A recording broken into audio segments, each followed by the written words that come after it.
Matteus 13, ons is besig met Jesus se gelykenisse en vandag doen ons twee, want is twee wat eintlik dieselfde ding sê, maar bydra op 'n verskillende manier. Jy sal sien wat ek later bedoel as ek dit sê. Ek gaan vir ons lees Matteus 13 vers 31 tot 33. Matteus 13 vers 31 tot 33. Hy, dit is nou Jesus, het nog 'n gelykenis aan hulle voorgehou. Die koninkryk van die hemele is soos 'n mosterdsaadjie wat iemand geneem en in sy tuin geplant het. Dit is die kleinste van al die soorte saad, maar wanneer dit gegroei het, is dit die grootste van al die tuinplante en word dit 'n boom, sodat die voëls van die hemel in sy takke kom nes maak. Hy het nog 'n gelykenis vir hulle vertel. Die koninkryk van die hemele is soos suurdeeg wat 'n vrou geneem en in 3 saton koringmeel ingewerk het, totdat dit heeltemal deursuur is, net tot daar. Daar is 'n gedig met die naam Ripples in the Water. Ripples in the Water, vir jou wat nie weet wat 'n rippel is nie, is daai dingetjie as jy 'n klippie in die water gooi, 'n klein klippie, dan maak hy 'n spat of 'n splash, as ons in Engels sal sê, en dan as die splash weg is, dan maak hy die klein kringe golfies op die water. Ons praat van 'n rimpel, as ek hom reg vertaal, 'n rimpel. Ja, rimpels. Nou hierdie gediggie beklemtoon dat alhoewel 'n klippie dalk 'n klein impak maak in die begin, is die effek van sy impak nog steeds sigbaar lank nadat die splash al weg is. Tot 'n mate is dit wat Jesus vir ons isoleer. Hy beskryf vir ons dat 'n kort of 'n klein impak die effek het om selfs die uithoeke van 'n dammetjie te bereik, of in hierdie geval die uithoeke van die wêreld. Nou Jesus se disippels, en eintlik maar die Jode, hulle het 'n verwagting gehad, want die Ou Testament praat van 'n Messias wat kom, 'n verlosser, iemand wat hulle gaan red. En hierdie Jode het 'n verwagting gehad dat hierdie Messias sy koninkryk hier op aarde gaan vestig. Hy gaan 'n goeie koning wees hier op aarde. Hulle het gedink, ons is nou onder die Romeine. Jy weet, die Romeine was besig om die Jode te onderdruk, en hulle het verwag dat as die Messias kom, gaan hy hierdie Romeine uitwis, en hy gaan sy eie paleis bou, hy gaan sy eie troon bou, en almal gaan hom aanbid, soos amper met die geval van Dawid gewees. Dis wat hulle verwag het, 'n aardse of 'n koning op die aarde, en dit gaan al hulle verwagtinge weer in werking sit. En ek dink, as ek 'n voorbeeld moet gebruik, ek byvoorbeeld, ons in Henneman het 'n verwagting tot 'n nuwe burgemeester, as ek nou, koning-burgemeester. Ons werk nou nie met konings nie, nee. Maar ek dink in Henneman, ons het 'n verwagting tot 'n nuwe burgemeester. En ergens sê ons, of ergens kry ons 'n skrif wat vir ons sê, daar kom 'n nuwe burgemeester, daar kom. En ons as Hennemanners sê, ons is so opgewonde om hierdie nuwe burgemeester te verwelkom. Ons kan nie wag tot hy kom nie, want as hy kom, is daar nie meer waterbeperkings nie. Ons gaan nie meer vir 5 dae aan een nie water hê nie. Ons slaggate gaan reggemaak word. Ons parkies gaan herstel word. Die burgemeester gaan selfs huisbesoek doen. Jy weet, jy het hierdie verwagting dat alle omstandighede om jou gaan verander, want as die burgemeester gekom het, yes, hy gaan alles kom restoreer. Hy gaan selfs die korrupte leiers uit die munisipaliteit uit verwyder. Nou is die tyd om amen te sê.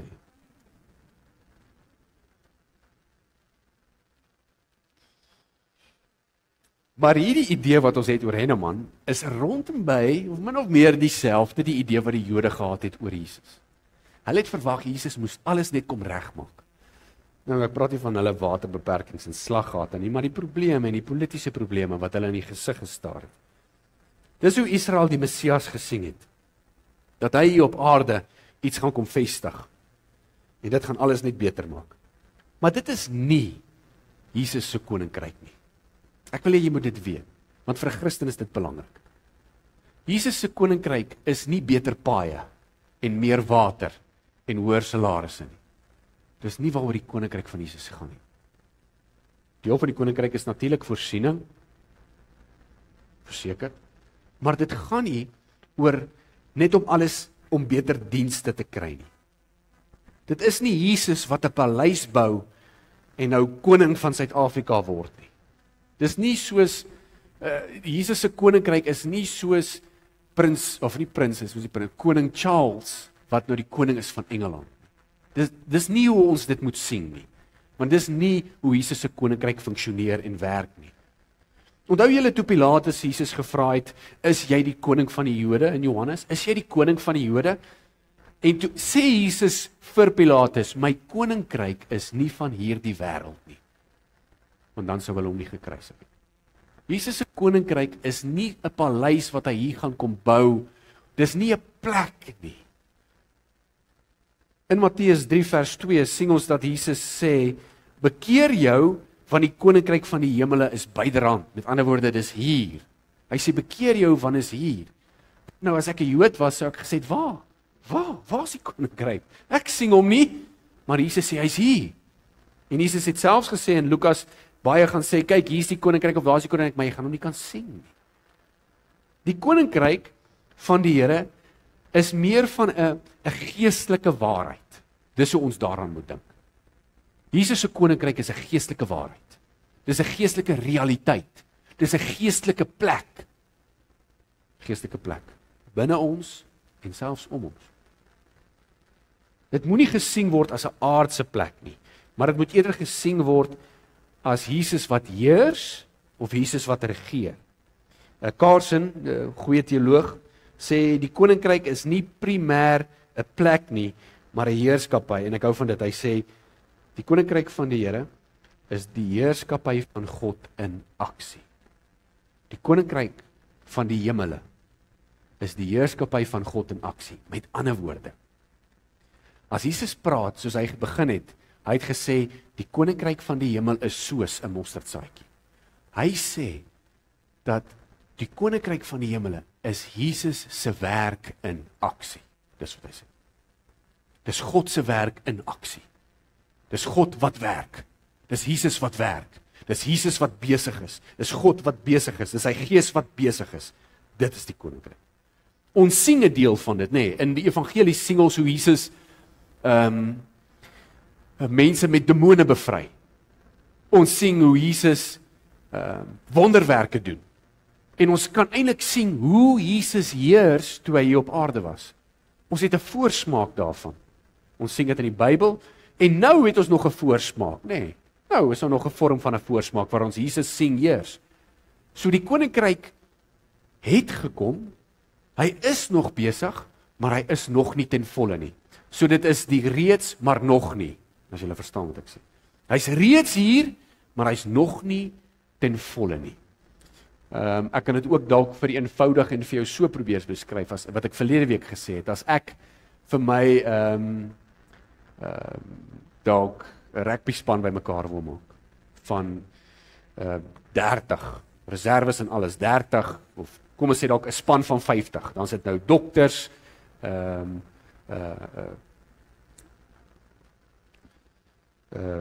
waterdraers, ek het die biogenetikuste, dis die naam wat ek gesoek het.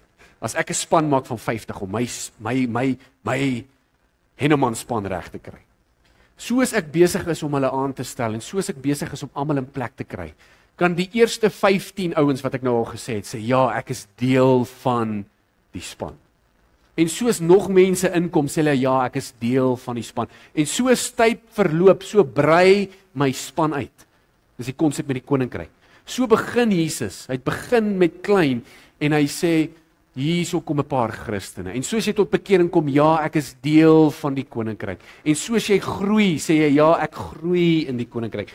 So wat dit eintlik is Jesus wat sigbaar raak in ons en om ons. Dis die koninkryk van die hemel. Dis wat dit is. Jesus wat sigbaar in ons en om ons. En ons weet hoe meer tyd gaan verloop, hoe meer gaan hy sigbaar raak. Tot en met die groot dag, dan raak hy sigbaar. Vir almal. Jy kan nie sê hier's die koninkryk nie, want die koninkryk kan nie van die koning geskei word nie. Jesus se koninkryk is Jesus, want hy is die koning. Koninkryk is nie hemel op aarde nie, so sekere kerke vir jou sou preek, dit is nie. Inteendeel, ek gaan vra die waar jy sal hulle nie meer kan vra nie. Gaan lees van die apostels, dan gaan jy verseker sien, dit was nie hemel op aarde nie. Inteendeel, as die disippels van Jesus, as hulle deur hulle hele lewe gegaan het en het nie die koninkryk van die Here verstaan nie, sou hulle die oomblik toe hulle onderste bo gekruisig was, aan die brand gesteek was, in kokende olie gegooi was, seker gevra het, wat se koninkryk is hierdie dan dat ek so moet ly? So die koninkryk is nie so groot oor ons omstandighede nie, maar dit gaan meer oor 'n geestelike realiteit. Nou Jesus praat in Matteus oor 7 koninkryksgelykenisse. Hy noem 7. En elke gelykenis gee vir ons 'n idee van die koninkryk. Elke gelykenis. Onthou julle die laaste 2 weke het ons gesien dat die koninkryk is so saad wat gesaai word. Saad het geval op die pad, tussen die onkruid, 'n rotsagtige gebied en op goeie grond. En toe het ons gesien dat die saad was gesaai op 4 plekke, maar die minderheid was vatbaar vir die koninkryk. Daar was ouens wat op 'n rotsagtige gebied was, en dis hoe dit is. Nou gaan jy 'n bietjie meer verstaan oor die koninkryk. As jy van die Here Jesus hoor, dan begin iets in jou groei.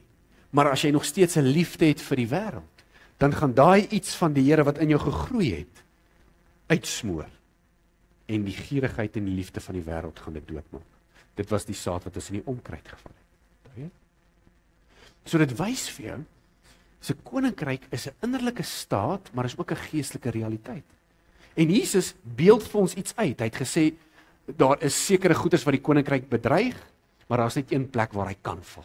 En net na dit, toe praat hy van die gelykenis van die drabok, onthou julle die drabok en die koring, dis 2 wat dieselfde lyk. Jesus het gesê, nie net val goeie saad in 'n minderheid van die grond nie, maar soms in daai saad wat in goeie grond geval het, kom die vyand en hy saai iets wat lyk net soos die koninkryk se saad. En wat Jesus uitgebeeld het, is gesê, as hy werk verrig, is die Satan kort op sy hakke. Daar is mense wat gaan lyk soos Christene, klink soos Christene, praat soos Christene, maar in hulle wese wil hulle net beklei, skeer en die kerk geestelik afbrand. So hy gee vir ons beskrywings oor die koninkryk. En dit laat 'n ou nou wonder, dit laat my wonder, joh, as die werk van die Here net val in 'n minderheid van die grond of van die harte, en daai wat wel in die harte val, word nog besoedel deur omkry, deur mense wat net heeltyd wil beklei, dan sê ek, hoe gaan die koninkryk oorleef? Dit voel of alles teen dit is. Die voëls pik dit op, die onkruid smoor dit dood, die son droog dit uit, die drabok versmoor dit. Hoe gaan die koninkryk leef? Dit voel of alles teen die koninkryk van die Here is. Of alles teen Christendom is. Dis hoe dit voel. Maar Jesus kom en hy kom antwoord daai vraag in die volgende 2 gelykenisse. So hier is die eerste een. Hy praat van 'n mosterdsaadjie, klein saadjie. Nou die mosterdsaadjie, hoor wat sê Jesus? Die koninkryk van die hemel is soos 'n mosterdsaadjie wat iemand geneem en in sy tuin geplant het. Dit is die kleinste van al die soorte saad, maar wanneer dit gegroei het, is dit die grootste van al die tuinplante en word dit 'n boom, sodat die voëls in die hemel in sy takke kan nes maak. Die mosterdsaadjie, nou gaan jy dink, ek vat Jesus aan. Nee, asseblief, verdra my net. Die mosterdsaadjie is nie die kleinste saadjie wat ons het nie. Sê maar, het Jesus nou gejok? Jy kan gaan Google, hoor. Nee, hy het nie gejok nie, want ons verstaan hom net nie reg nie. Daar is 'n ander saad wat kleiner is as die mosterdsaadjie. Daar is eintlik, ek dink 'n paar. Een van hulle praat hulle van die juweelorgidee. Sy saadjie is kleiner as die van 'n mosterdsaadjie. 'n Mosterdsaadjie is klein. Maar nie net is die mosterdsaadjie ook nie die kleinste nie, maar 'n mosterdsaad, hierdie spesifieke een, groei ook nie in 'n boom in nie. Dit groei in 'n bos in. So wat sê Jesus? Hy sê die mosterdsaad is die kleinste en dit groei in 'n boom in.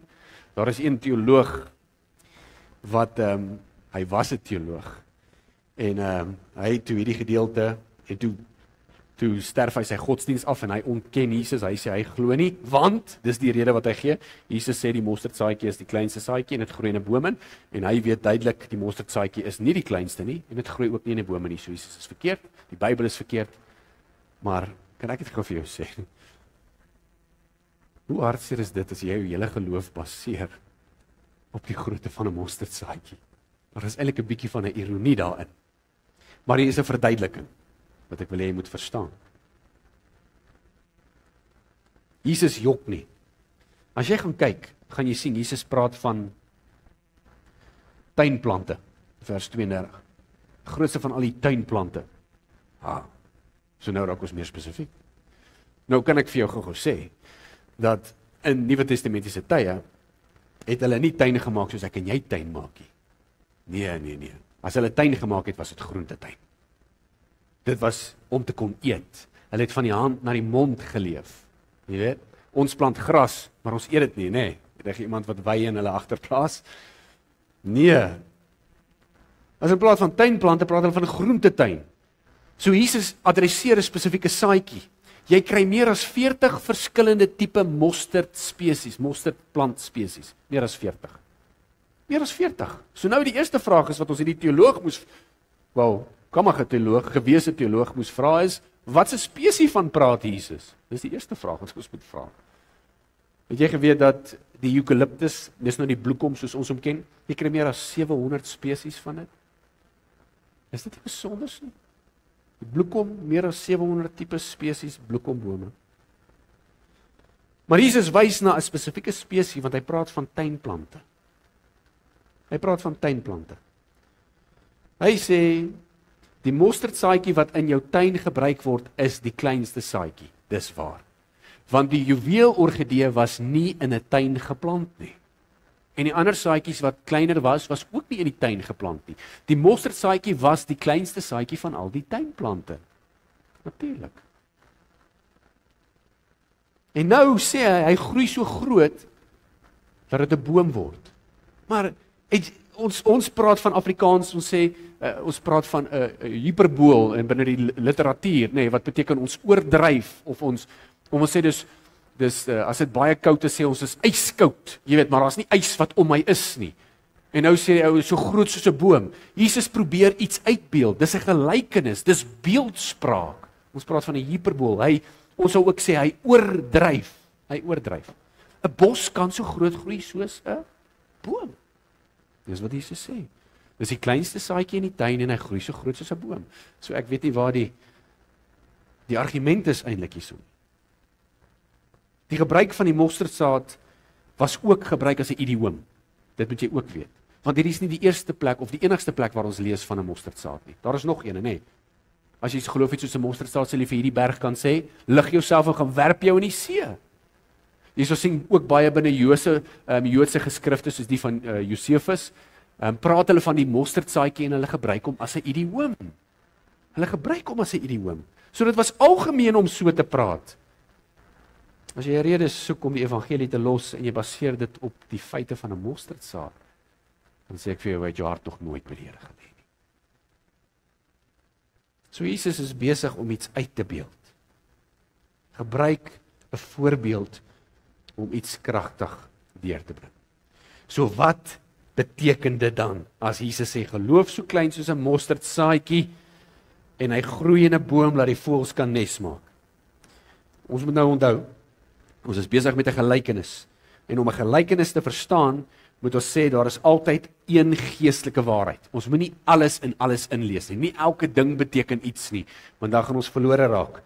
Ek het net voor ek die gelykenisse begin het ek 'n inleidende sessie gedoen. Onthou julle, het ek vir julle gesê, 'n gelykenis bring een kern geestelike waarheid. So ons moet probeer ontdek wat is hierdie waarheid. Wel, dis eenvoudig. Die hoofgedagte is dit, sonder om jou verder jou tyd op te neem. Die hoofgedagte is dat van iets kleins soos 'n mosterdsaadjie kan iets groot soos 'n boom ontstaan. Iets begin klein, maar hy eindig groot. Einde van die storie. Ons wil nou weet, wat is hier die iets? Wat is die iets? Wel, Jesus sê vir ons, hy sê dit is die koninkryk van die hemele. Hy sê die koninkryk begin klein en hy eindig groot. Nou dink gou 'n bietjie daaraan. Jesus het 12 disippels gehad. Een van hulle het hom verraai. Dit is 11. Ons praat nou 11, ons praat nie nou van na die tyd nie. 11. Uit hierdie 11 het hulle toe Jesus toe opgestaan het uit die dood uit, was hulle in 'n bovertrek. En in die bovertrek was daar 120. So dit was Jesus se 11, 'n handjievol vrouens, 120 mense. Uit 120 mense, amper 2000 jaar terug, sit ons in 'n dorpie met die naam van Henneman. Ek wil nou nie sê waarvan Jesus nie gehoor het nie, want hy is God, maar waarvan Israel verseker nie weet nie. En sy iemand van julle so toe geïmmigreer het? Nee. Maar net om vir jou te sê, Israel, Jerusalem, is 9221 kilometer as jy met die kar ry van hier. 9221. Hoe is dit moontlik dat van een man, God, Jesus, met 11 volgelinge, en daai een man het gesterf en dood gegaan, en die 11 volgelinge was vermoor en gemartel. Hoe is dit moontlik dat ons hier vandag sit in sy naam en sy naam groot maak? Henneman. Ek praat nie van Johannesburg en New York, hierdie groot stede nie. Ek praat van Henneman. Hoe, hier's vir jou 'n beter vraag. Hoe is dit moontlik dat jy hier sit? En jy weet van hierdie persoon wie ons Jesus noem, wie die Seun van God is. Is dit toevallig? Maar Jesus sê vir ons, dit het begin lank gelede met 'n mosterdsaadjie. En dis waar ons vandag is. Hy sê dit het so groot geword dat selfs die voëls in hierdie boom nes kom maak. So die boom sê ons nou is die koninkryk. Nou sê mense die voëls is die bose, want 2 gelykenisse terug was almal voëls wat die saad opgepik het. Hulle sê daai voëls het nou die saad opgepik, toe hulle seker versadig, nou wil hulle nesie maak in die mosterdboom. Dit is asof hy vlieg van die vorige verse na hierdie verse. Maar daar hoef nie 'n argument te wees oor wie die voëls is nie, of wat die voëls simboliseer nie. Die idee is net, Christus se koninkryk, sy evangelie, sy goeie nuus, sy woord, het so kragtige impak gehad op die wêreld, dat weet jy dat lande hulle wette skryf op Bybelse etiek. Lande skryf hulle wette, het hulle wette geskryf op die Bybel, nie vandag nie, vandag skryf hulle waansinnige. Maar lande se wette is bepaal op grond van die Bybel. Dis die eerste gelykenis. Jesus wil vir jou wys, 'n klein begin het groot geëindig. Die tweede gelykenis gee amper dieselfde idee voor. Hy praat van suurdeeg. In Engels praat ons van yeast. Yeast, daai pakkie, dis nie mif nie, daai pakkie wat jy in jou deeg gooi en jy werk hom in. Ek weet nie wie van julle bak nog brood nie. Ons doen daar by die Wills. Jy's welkom, jy kan maar kom. En dan bak en dan sit hom in die pannetjie en dan het hy lekker rys so in die vensterbankie met 'n klamlappie bo-op en dan sit ons hom in die oondjie. Daai hele proses waar hy fermenteer, waar hy rys, daai hele proses is die suurdeeg wat dit veroorsaak. So Jesus sê, 'n bietjie suurdeeg het 'n groot uitwerking. Hulle praat van 3 mates meel, sê sekere vertalings. Die 2020 praat van 3 saton. Nou dit is nie ton nie. 3 saton is ongeveer so 40 liter meel. 40 liter meel, seker is hy 22, maar almal stem ooreen, dit kan meer as 100 mense brood gee. Dis baie brood. Ek moet net dink, ek bedoel, julle is meer as 100 en ek moet almal vir julle brood gee. Ek gaan bak. So Jesus probeer uitwys, 'n klein bietjie suurdeeg het 'n groot effek. Nou, ek wil ook hê jy moet weet, suurdeeg oor die algemeen was gebruik op 'n daaglikse basis. Mense het altyd met suurdeeg gebak. Daar was sekere geleenthede binne die Nuwe Testament, die Ou Testament, wanneer hulle nie suurdeeg moes gebruik het nie. Sekere feeste, nê, julle is nou met die Paasfees ook ongesuurde brood. Maar hulle het suurdeeg gebruik. En baie mense, teoloë of kommentare, nie baie nie, daar is 'n paar kommentare wat sê dat die suurdeeg iets slegs simboliseer binne hierdie gelykenis. Soos Paulus skryf in 1 Korintiërs 5, verwyder die stukkie suurdeeg onder julle uit, want 1 stukkie suurdeeg maak die hele deeg suur. Maar daai beeldspraak wat hy gebruik is binne 'n slegte konteks. Paulus skets 'n slegte prentjie, want mense was besig om sonde te doen. Jesus doen nie dit nie. Ons kan nie sê omdat Paulus dit sê, dit is wat Jesus sê nie. Jesus sê nie dat suurdeeg hierso iets slegs beteken nie. Inteendeel, waarmee is hy besig? Hy's besig met 'n Goeie gedagte, 'n gedagte van die koninkryk, 'n gedagte van groei. Ons sien dit in die mosterdsaad en ons sien dit in die gelykenis van die suurdeeg. Suurdeeg dra nie hierso 'n negatiewe verbintenis nie of 'n gedagte nie, maar eerder 'n positiewe. En Jesus wys ons bietjie suurdeeg het 'n groot invloed. Die koninkryk het klein begin, maar sy invloed is groot. Goed. Nou wonder jy. Seker eerstens vra jy my, hoekom sê ek nou dieselfde ding? Ek praat van mosterdsaad en suurdeeg, dit klink soos dieselfde. Nee. Want dis nie ek wat dit sê nie, dis Jesus wat dit sê. Jesus sê dieselfde, maar is nie presies dieselfde nie. Dis twee verskillende goed. Hy beskryf twee verskillende eienskappe van die koninkryk. Albei groei. Albei groei. Die verskil is, die mosterdsaad wys op 'n buitensporige groei. Die koninkryk van die Here het begin by Jesus en by die 12 en het buitensporig gegroei dat dit tot Henneman bereik het. Ja, tot Henneman. Deur die slaggate tot by Henneman. Dis waarop die mosterdsaad wys. Die suurdeeg wys op buitensporige, onthou suurdeeg groei nie. Jou deeg groei nie, hy rys. Maar wat doen hy as hy rys? Hy verander. Die suurdeeg wys op buitensporige transformasie. Dink daaraan.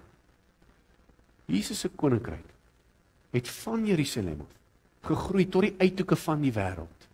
Amerika, Suid-Amerika, Nieu-Seeland, Australië, Fiji, eilande, reg rondom die wêreld het sy koninkryk versprei van 11 mans en een ou wat doodgemaak was aan 'n kruis. Hoe is dit moontlik? Dis die krag van God. En nie net groei hy nie, maar hy verander die wêreld. Hy verander. Hy verander ons kerk. Hy verander ons gemeenskap. Hy verander hoe jy praat. Hy verander hoe jy dink. Hy verander jou hele menswees. So dis wat hy wys. Hy sê, dis hoe die koninkryk van die Here is. Dit het krag en dit bring transformasie. Hoe groot? Ongelooflik, buitensporig. Dit begin met 'n mosterdsaad, maar dit eindig soos 'n boom. Hoe verander hy? Hy verander jou nie net 'n bietjie nie. Hy verander jou van 'n klein bietjie na heeltemal. Laat dit die hele deeg deurtrek. Dis hoe dit verander. So nou is die vraag, is die toepassing. Hoe pas ons dit toe? Ons kan sê, as 'n toepassing, dat hierdie koninkryk van die hemele is in ons, en dit is ook ons begin. Ek wil net hê jy moet weet, die primêre betekenis van hierdie gedeelte wys op die historiese groei van die koninkryk. Hoe dit begin het by Jesus en hoe dit geëindig het by ons. Dis wat dit beteken. So maar nou kan ons dit vat, hierdie groei en hierdie transformasie in die wêreld, en ons kan hom toepas in ons eie lewens. Ons kan. Ons kan sê, want dis eintlik hoe die koninkryk werk. Ons kan sê dat dit dalk by jou begin het met 'n gebed. Dalk is dit jou ma wat vir jou gebid het. Toe woon jy 'n Bybelstudie by, van 'n Bybelstudie, kerkbywoning, van kerkbywoning, diensbaarheid, evangelisasie. Ons kan sê dit het begin met 'n preek, en 'n preek het jou hart verander, en die hart het verander, en jou brein het verander, jou denkpatroon het verander, jou gedrag het verander, jou taal het verander. Ons kan sê dat hierdie gedeelte van toepassing is vir ons harte ook, sonder om die skrif te verniel. Ons kan sê die koninkryk het klein by ons begin. Want dis eintlik al hoe ek weet hoe die koninkryk begin by iemand. Dis met 'n klein saadjie. Mosterdsaadjie. Dis hoe hy by my begin het en ek weet dis hoe hy by jou begin het. Hy was geplant dalk 'n hele paar jaar terug. Iemand het iets gesê, daai persoon kan nie eens onthou wat hy of sy gesê het nie. En toe gebeur daar klomp goed in jou lewe. En ewe skielik onthou jy wat hierdie persoon gepreek het of gesê het. En daai saad ontkiem. En hy begin. En hy groei. En hy groei. En jy weet nie hoe nie. Hy groei. Dis soos die boer, die gelykenis van die boer wat saad gaan saai het die aand en nadat hy gesaai het, gaan hy terug in sy huis en hy gaan slaap en hy staan toe op en soos hy opstaan, sien hy hoe die saad gegroei het en die skrif sê, hy weet nie hoe nie.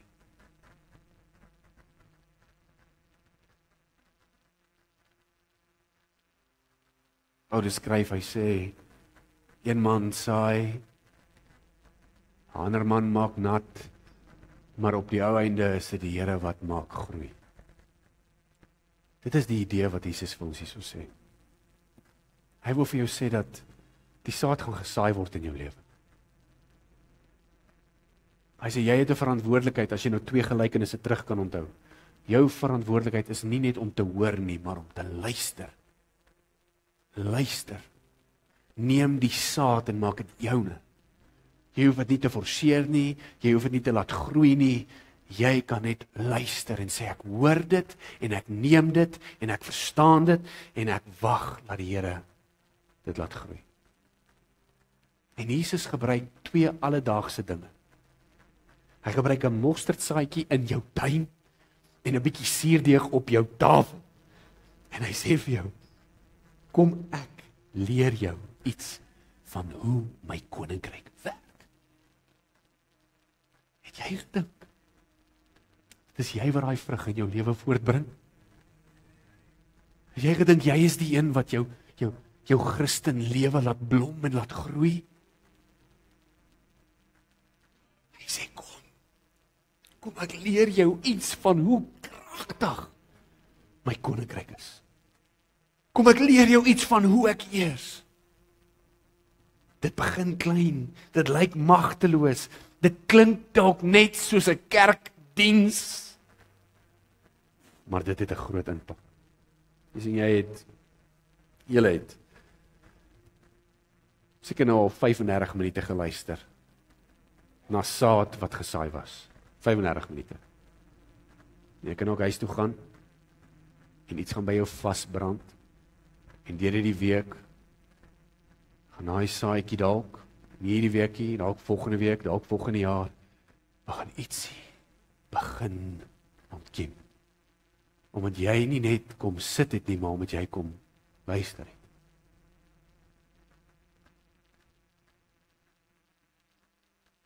Jesus wil vir jou sê, die mosterdsaadjie het 'n ongelooflike krag. Moet dit nie onderskat nie. So as jy weer oorkant iemand staan en jy wil vir hom preek, maar jy wil hom net daar en dan bekeer, moenie die krag van jou saadjie onderskat nie. Want dit kan dalk net 'n vers, die boodskap van Christus wees. En dalk nie nou nie, maar 'n paar jaar later. Jy kan saai en jy kan bid en die Here maak groei. Die suurdeeg wys dat God nie net rondom jou werk nie, maar dat hy besig is met jou. Ons almal het hierdie erns, ek weet die Christen het erns hierdie verwagting, dat die oomblik as jy tot bekering kom, is alles reg. Al my ou gewoontes is weg, ek is reg, 100%. En dan begin ander Christene sê, ja, hierdie ou hy het nou tot bekering gekom, hy het hom laat doop, kyk nou wat doen hy? En dan begin ons weer vingers wys. Waar is ons genade vir mekaar? Is die suurdeeg en die rys van die deeg nie 'n proses nie? Ons praat van heiligmaking. En dis hoekom ons sê, ons is hier vir mekaar. Ons wil kyk dat ons saam reis, saam groei. En saam getransformeer word van binne na buite. Dit is Jesus se boodskap. As jy jou vertroue en jou hoop in ons Here Jesus sit, sal hy met die kleinste begin in jou lewe iets bou wat jy nie kan keer nie. En hy sal iets vorm wat jy self nie kan wees nie. Dis wat ons wil hê. Ons weet ons moet sterf en ons fokus daarop, nee, ons fokus op bekering, draai ons rug op die wêreld, ons fokus daarop. Dis reg. Maar ons moet ook fokus op die rigting waarin ons groei. Terselfdertyd sterf ons, maar terselfdertyd groei ons. Dis wat Jesus wil. Hy sit nie net hier want dit is 'n preek nie. Hy sit hier want die suurdeeg is besig om te fermenteer in jou hart. En soos hy fermenteer, dalk deur die week, soos jy ry, dink jy aan die preek, jy dink aan die skrifvers, jy dink aan Jesus se gelykenis en jy bid dalk net en sê, Here, my hart, laat hy fermenteer. Nou die week praat ek met iemand en ek sê vir hom, ek sê, ja, in die week, net toe ek dink, ek het daai spesifieke ding onder die knie, toe gebeur iets en daar verloor ek weer my hiermee. En ek besef, Here, kom fermenteer nog hierdie area in my lewe. En ek bid en ek sê, Here, asseblief, ek wil nie so wees nie. Ek weet, die koninkryk dra krag. Laat dit dan kom uitwerk op my. En nie soos jou kersie op die koek. Die koninkryk is die verkondiging. Die koninkryk is Christus teenwoordig, maar is teenwoordig deur sy gees. Dit is Jesus se gees wat in jou is. Dit is sy Heilige Gees. Dit is hy wat die proses voortsit. Hy is nie 'n eksterne, tussen aanhalingstekens ding, soos mense hom noem nie. Hy's 'n wese. Hy's die derde wese van God, is sy gees, en hy is in die gelowige se lewe. Ons moet uit die krag van sy teenwoordigheid, moet ons fermenteer, moet ons groei, moet ons getransformeer word. Hy, Jesus, want die Gees getuig van Jesus, Jesus moet deur ons are vloei. Jesus moet my hart klop word. Jesus moet my spraak word. Jesus moet my denke word. Jesus moet my alles word. Soos Paulus skryf, nie meer ek wat lewe nie, maar hy wat in my lewe. En jy kort nie. Jy kort nie 'n groot brood nie. Jy kort 'n bietjie suurdeeg. Jy kort 'n mosterdsaadjie. Maar mediteer op dit, bly in dit, wandel in dit. Wandel in hom, want hy wandel in jou. Toe ek begin het en nou maak ek klaar, het ek gepraat oor 'n gedig, Ripples in the Water. En ek wil hom graag vir jou lees. Ek weet van julle is nie poëties nie, en dis oukei, dis wie jy is. Maar ek kan nie myself net nie keer nie. Ek het hom vir julle uitgetik, of Louise het, en ek het hom vir jou op die bord sit, ek gaan hom lees, dan kan jy hom net saam met my in jou denke lees. A pebble tossed, a silent grace, creates ripples on the water's face. Each circle grows a widening trace, reflecting moments, time, and space. The water knows in its embrace the power of the smallest place. A tiny seed, a gentle face, can bloom in beauty without maze. The ripples spread a gentle play. In every moment, come what may. A silent echo, come what may. A gentle reminder, here to stay. Jesus wys weer. Hy het 'n uitwerking nie net in sy koninkryk nie, maar ook die koninkryk wat in jou is. En daai uitwerking groei, dit het potensiaal. Dit is lewend as hy in jou kom. En dit wys ons dat God met iets kleins 'n koninkryk kan voortbring. Dit wys my dat God se plan in werking is. Kan ek vir jou sê? Vir my persoonlik, as 'n prediker, gee dit berusting. Want baie keer vra ek myself, hoor die mense wat voor my sit, en ek besef, wat is dit van my, om te kyk waar groei en waar nie, laat ek saai, en laat die oor het, luister. So ek het vir jou nuus, jy wat luister, nie hoor nie, luister, jy mors nie jou tyd nie, jy doen nie, die Here is besig, hy is besig. En dis hoe God se koninkryk gebou word. Dis nie met ligte en rookmasjiene en strobe lights en toertjies en Hans Worse en al die snaakse goed wat hulle in die kerk doen nie. Dis nie waar die saad lê nie. Daai goed groei nie. Dit vermaak. Dis met sy woord. En met sy gees. Hy is in ons, hy vloei deur ons. mag ons deel wees van hom en hy van ons.